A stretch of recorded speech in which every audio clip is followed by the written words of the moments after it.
Many of my clients have issues today that relate back to being neglected as kids, but they've never realized that what happened to them as kids was neglect.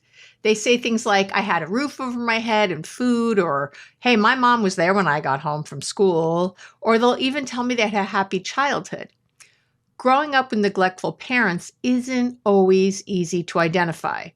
If you felt unseen, unheard, or unimportant as a child, you may be living with the long-term effects of childhood neglect. And guess what?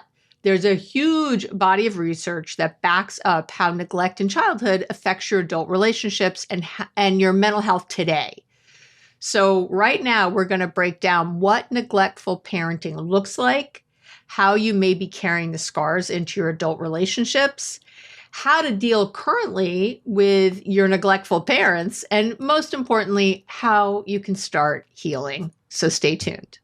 Welcome back to the Relationships Made Easy podcast. I am your host, Dr. Abby Medcalf. Thank you for being here with me today. I know this can be a really tough topic for a lot of people, but many of you wrote in as usual. That's how I come up with my fabulous ideas. And let me know that this was something, and you've been writing, this has been something that's been written in many times over the last year even, and I'm finally getting to it. Some people are confused if they even had neglectful parents because maybe their parents were actually very physically present, but not emotionally present. Some of us feel guilty because, there was food and there was maybe even a lot of money. But again, that doesn't mean that you weren't neglected. And I know for some people, they might have been neglected, but they see why. Like maybe you had a single parent who was raising you, who was working 3 jobs to put food on the table. But again, there are parents who do that where the kids don't feel neglected.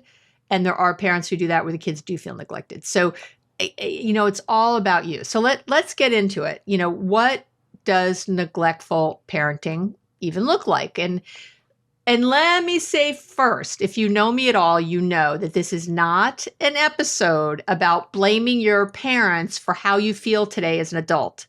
Okay? I never do that. It's not helpful. It doesn't bring us closer to, feeling happy, joyous, and free in our current lives. So instead, it's a lesson in bringing some things into the light so you can better explain why you do what you do or feel the way you feel. It's really so you can be more realistic and heal. When we're in denial or just haven't even thought of something and aren't understanding why we do what we do, it really gets in the way of true healing, or we're working on really sometimes the wrong things and when you don't understand the why. So, and this isn't to say that neglectful parents are bad people. Some may have been, too overwhelmed by their own struggles to give you the emotional support and care you needed. Others might have really lacked the skills to even parent effectively. Many of your parents came from their own trauma, like mine. It goes on and on. But no matter the reason, the impact on you as a child was real. And I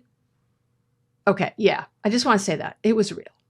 So neglectful parenting is basically defined when we, get a real definition that's studied, because me, I always have research. It's defined as a consistent failure to meet a child's basic emotional, physical, or educational needs. So this doesn't just mean physical neglect, like failing to provide food or shelter, but emotional neglect too. Or maybe I have a client whose parents were immigrants and he, had to do the translating for them a lot. They did not speak English and they were in business and they were doing things. They were, if they had to go to the doctor, if they had to deal with vendors, if they had to, in their business, he was the one translating. So he wasn't at school a lot. He wasn't allowed to go to school. And had a really hard time getting through education. Always thought he was stupid because, of course, he was missing so many days of school. Letters would come home, but they didn't read English. They didn't even know that he was in trouble or truant. It was really messy and hard for him. And he was he didn't want to get his parents in trouble. So he used to lie at the school about why he was out. And it just was a lot of messiness that you can imagine translated into difficulties in his adult relationships with being often getting set up where he was in between things, trying to keep everybody happy, often a people pleaser, and often feeling like there was something wrong with him when there wasn't. So again, it can show up in a lot of ways.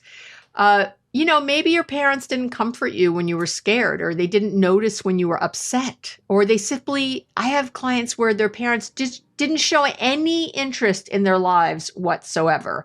And again, that could be because they were so busy themselves with something, trying to put food on the table and keep you alive. Again, I don't want you to listen and go, yeah, but this isn't a yeah, but situation. We are not, again, coming for your parents. Okay. We are not saying that they were horrible people.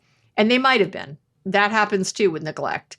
But regardless, I'm saying that any time where you don't feel important, where you don't feel seen or heard as a kid, that kind of neglect, it leaves a real mark on little developing brains and little developing hearts. And that definitely shows up. So let's talk about that. So let's talk about the signs and symptoms of being an adult who had childhood neglect. Like, how does it show up now? And maybe if these things are showing up now and you're on the fence of not sure, you might go, oh, I check a lot of those boxes. This might be me. So if you grew up with neglectful parents, you likely learned to rely only on yourself. That is the very bottom line. The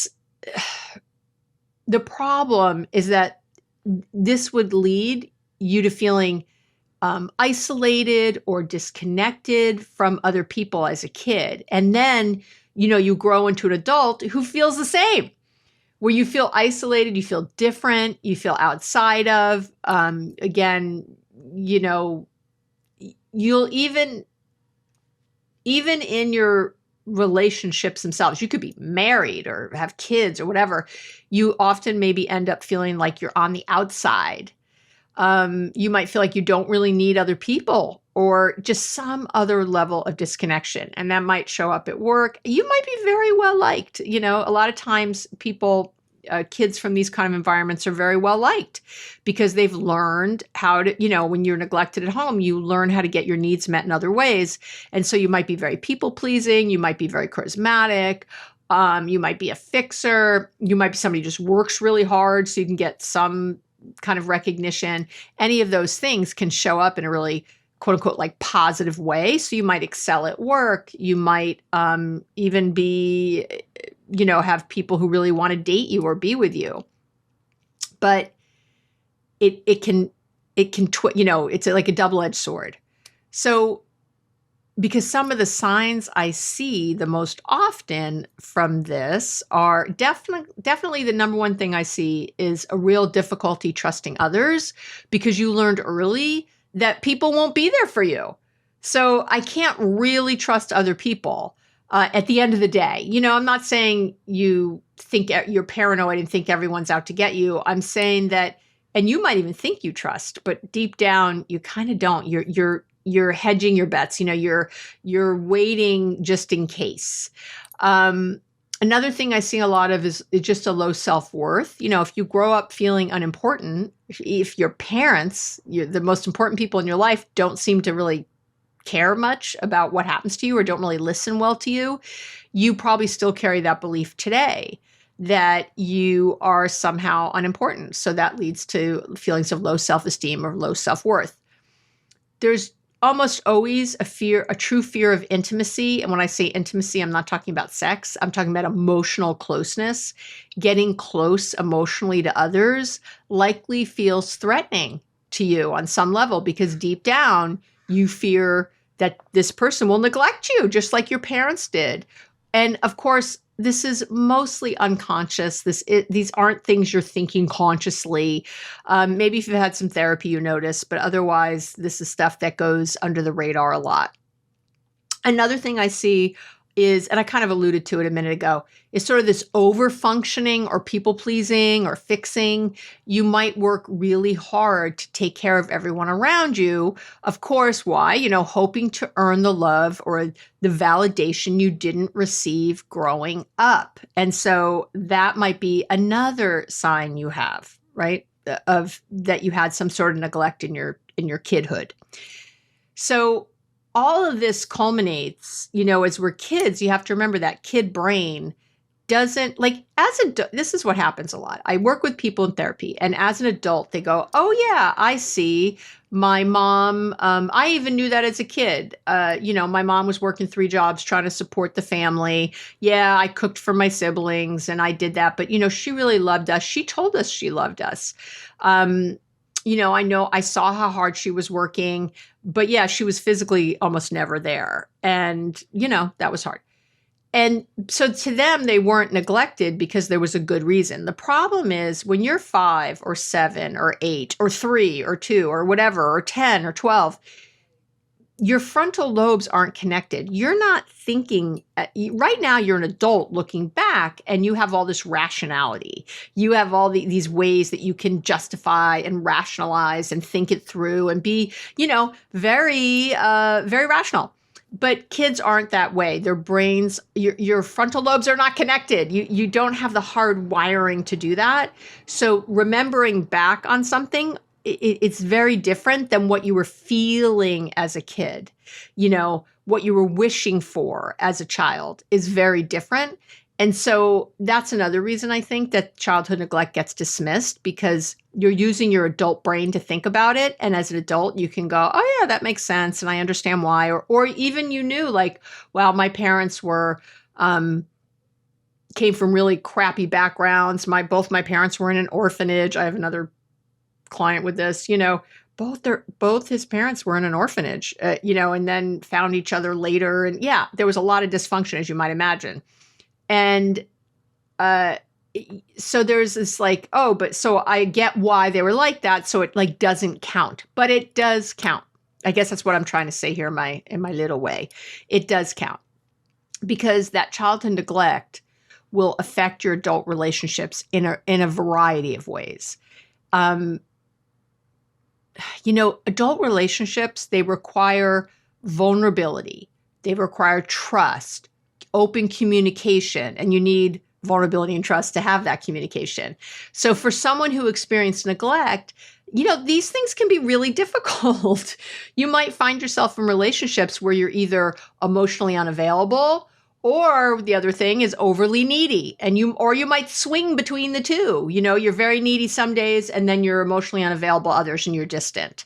You might struggle with trust. I would say you probably definitely do, because you're constantly fearing abandonment. So you don't want to put your eggs in a basket, so to speak, because you're so afraid that someone's going to take away the basket. Your communication style is likely more reactive or passive or even defensive, as opposed to healthy and assertive. All of these patterns can make it hard to, create a healthy, balanced relationship. And again, whether that's with love, work, friendships, it doesn't matter. And so I've talked about attachment styles, many times before here on the podcast. And if you haven't checked out the last episode I did on attachment styles, this is your this is your notice that you should check that out. As always, I link to all the research, to all of the past episodes on the website on, abbymedcalf.com, and you just go under relationship tips and tools, which is the corresponding blog post that I write for every episode. Or you can go to the podcast page, and there's what we call a show notes page that has all the links. You can do either of those things. If you're watching me on YouTube, hello, look under the video. All the links will be there. It's very available to you, because I know sometimes this learning is hard and you want to go back later and look. And it's also nice that you could kind of watch the content, you could listen to my content, or you could read my content. I do it that way because we all learn differently. And sometimes reading something or having the notes is a little more helpful for some of you. So, yes, I love you. Yes, I am attentive. I am trying to, be that that kind of parent, loving parent to you that maybe you didn't have, or maybe you did have, but you could have like a cool auntie. Maybe I'm that for you. Yeah, Abby, you think you're cool. Is that true? My kids would say no. But anyway, but you know where I'm going here. So again, if you haven't checked out that episode, I really want you to, because research shows, again, over and over, and again, I link to it all, that childhood neglect pretty much always leads to some kind of insecure attachment style, unless you've already done good therapy.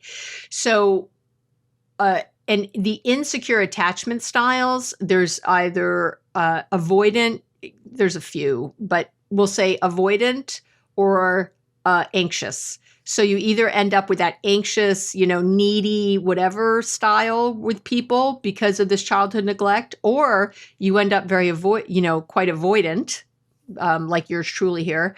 And you don't need anybody. I got this. And it doesn't mean that we're not in relationships. It doesn't mean that we don't love the people around us. It means that we can really, at the end of the day, if something's really bothering us, we tend to pull in, not out.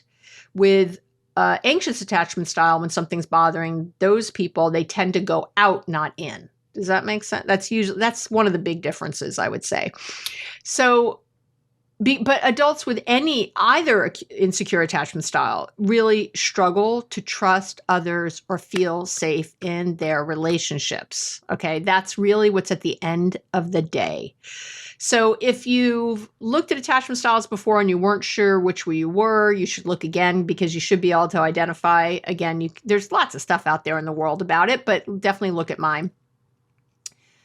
And one of the things that becomes, with my clients at least, and some of you have written in about it, the bigger issue is, okay, I've identified that this is true and my parents were neglectful, but how do I deal, if they're still alive, how do I deal with them now without, losing my mind? Like how do I deal now? And a lot of times parents who were very neglectful of you are now expecting you to drop everything and be there for them.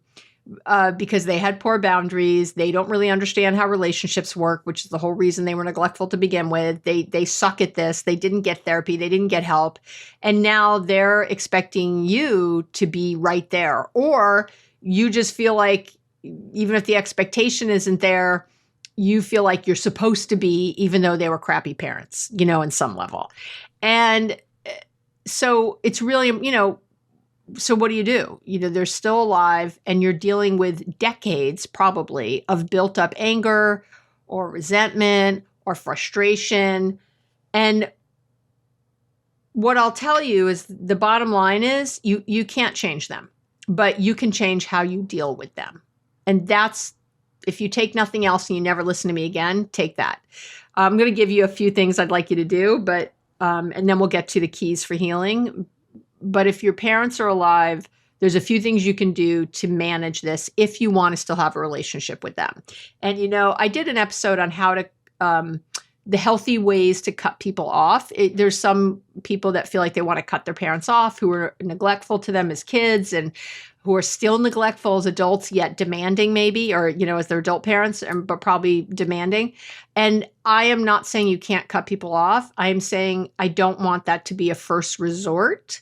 I would like you to try some other things first. And what I've repeated often here is that a lot of times people have said, well, I have tried to set boundaries with my emotionally abusive or emotionally neglectful parents, and they don't listen. And so I have to cut them off. And I get what you're saying. I really, really do. But I also want to lovingly call out that you probably didn't really set a boundary. You probably thought you set a boundary by telling them, like, you can't treat me this way anymore. I don't like when you talk to me this way. You have to stop. Or, or I don't even know. You probably didn't give an or. And the problem is you need to have what I call teeth.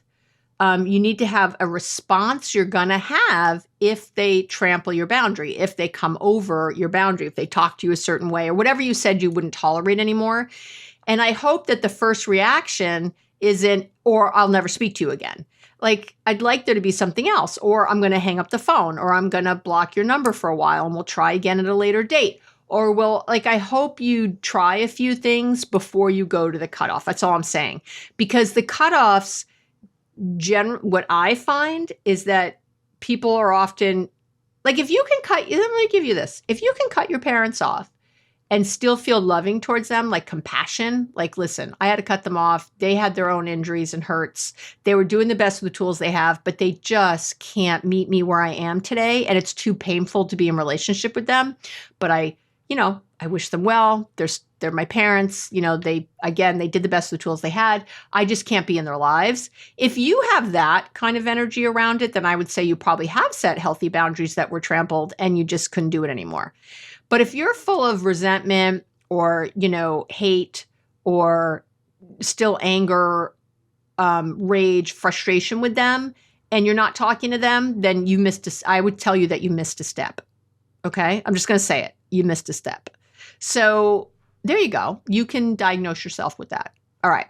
So here's the 3 things you can do. I think I'm going to give you 3. Yeah. Again, before we get to the steps for healing, but and the first one is setting boundaries that are healthy, right? Setting emotional boundaries, physical boundaries. It's crucial. You're not that helpless child anymore. You're an adult with the power to choose what kind of relationship you want with them, if both are alive or one of them. And again, this might mean limiting contact or being clear about what behaviors you will and won't tolerate.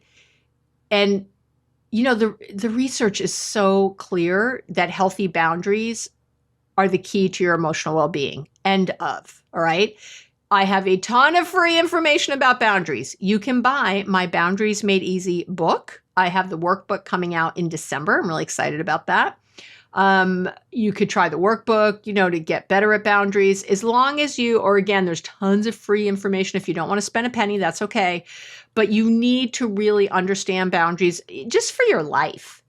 And then, see where you're at with them. The second thing I would say is that when you're dealing with parents who neglected you as a kid and you're still trying to deal with them, is that you have to let go of the fantasy.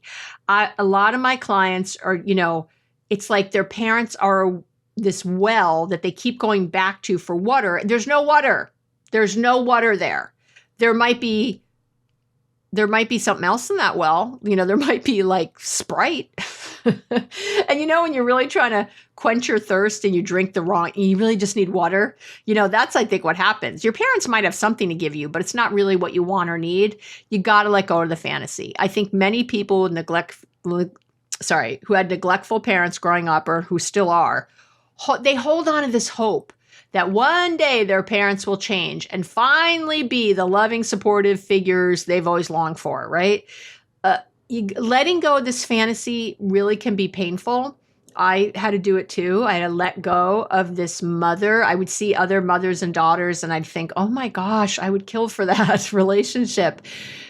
At some point, I just had to let go and be with what was. And I did find my space. I've talked about it a lot before on the podcast, to have peace with my mother, but it took a lot of work, a lot of effort, all on my part.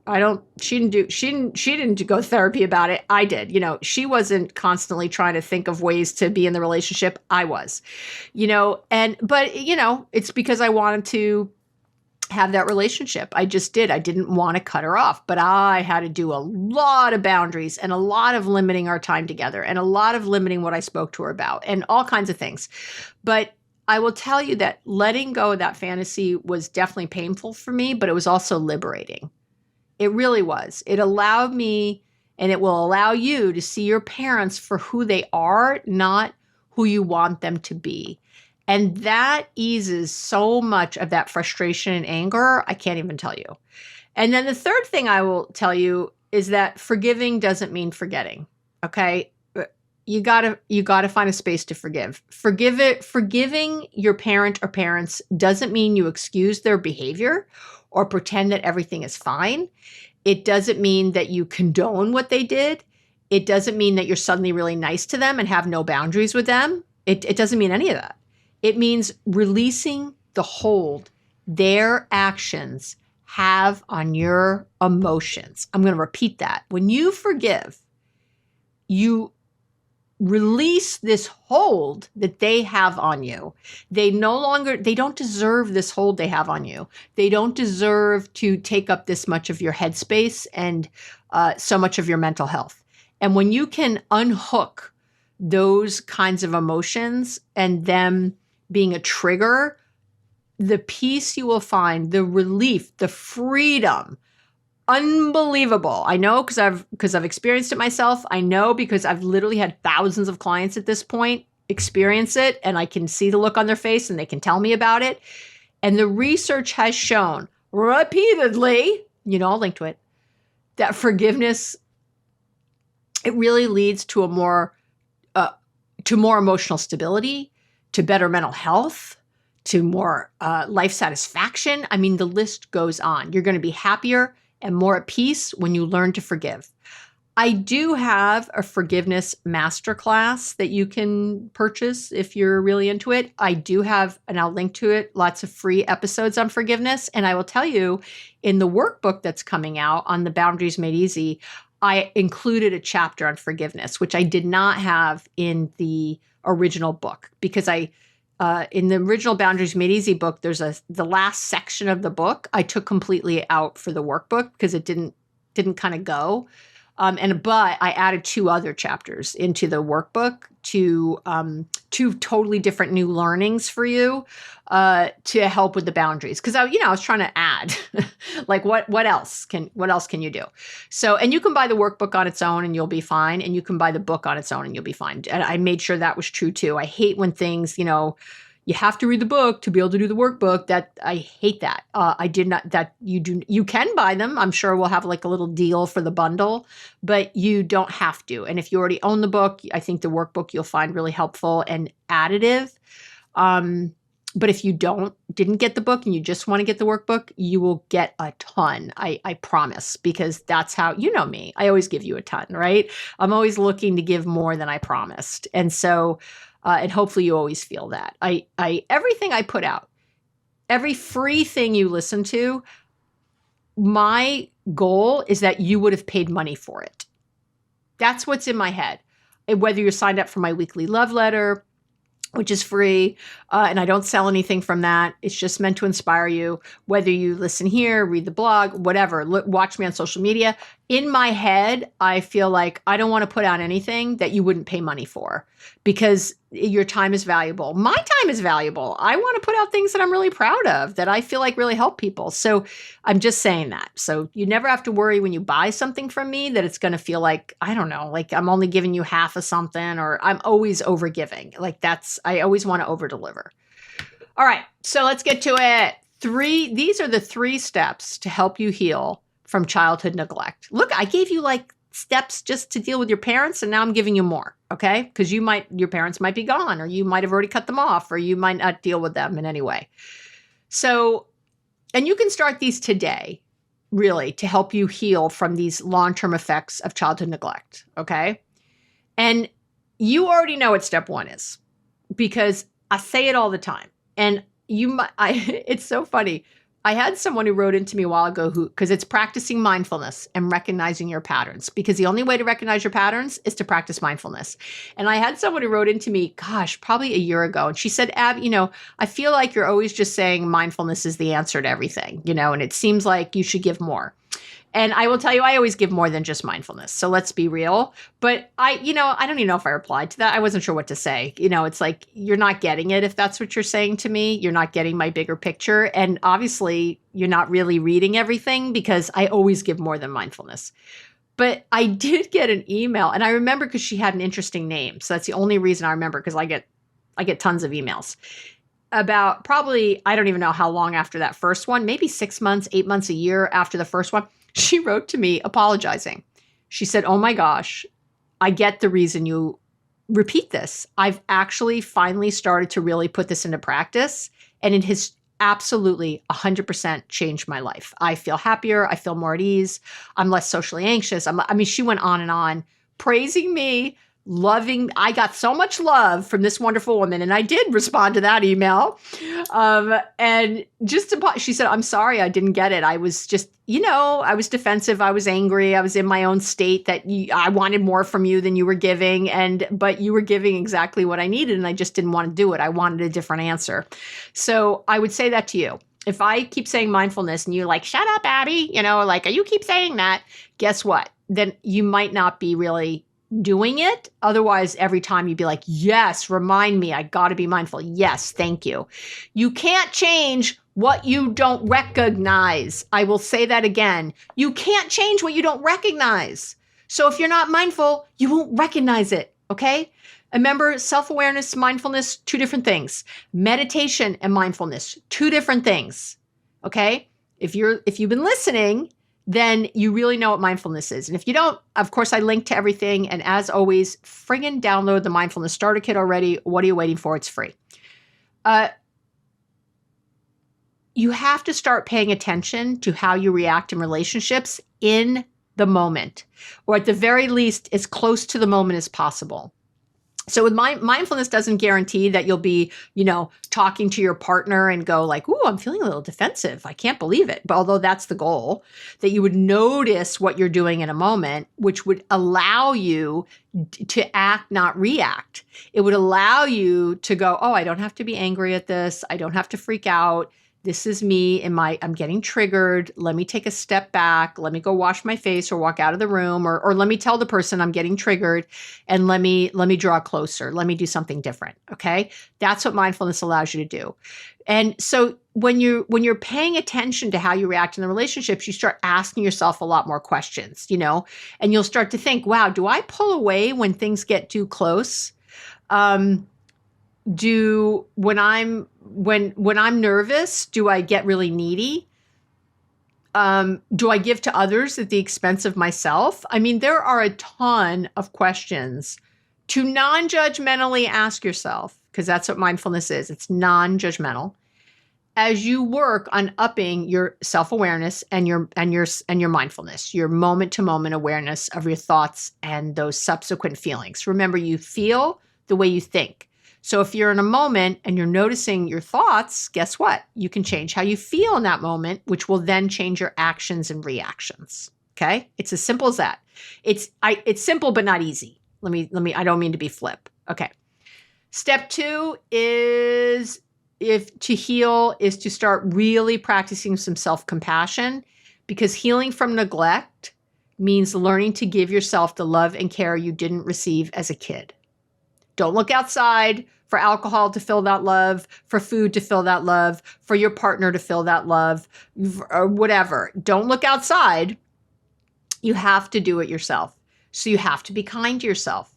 And I've talked about self-compassion. I'll link to all the episodes. I've done episodes on self-love, on self-compassion, on building self-confidence and self-esteem, because they're all different. There are chapters in my book, actually, in the Boundaries Made Easy workbook, in that last section that I mentioned that I didn't include in the workbook in the same way, where I cover all of this. Because when you change boundaries, when you really get good at them, you become a different person on the other side. You really do. And so I was giving you in my last section of that book how to be this different person now. Okay. And again, self-compassion has been shown to improve emotional regulation, to promote resilience, to create a stronger sense of self, to have more agency, more self-efficacy. I mean, the list goes on. The queen of self-compassion, Kristen Neff, go look at her website. No one can do it better than her, I don't think. And I give you little bits of it, right? But if you really want to go to the source, go read her books or something. But you need to speak to yourself with the love and care you deserve. I'll say that again. You need to speak to yourself, your inner dialogue, your language. You have to speak to yourself with that love and care you richly deserve. If you make a mistake, be forgiving. You're learning how to parent yourself. Okay?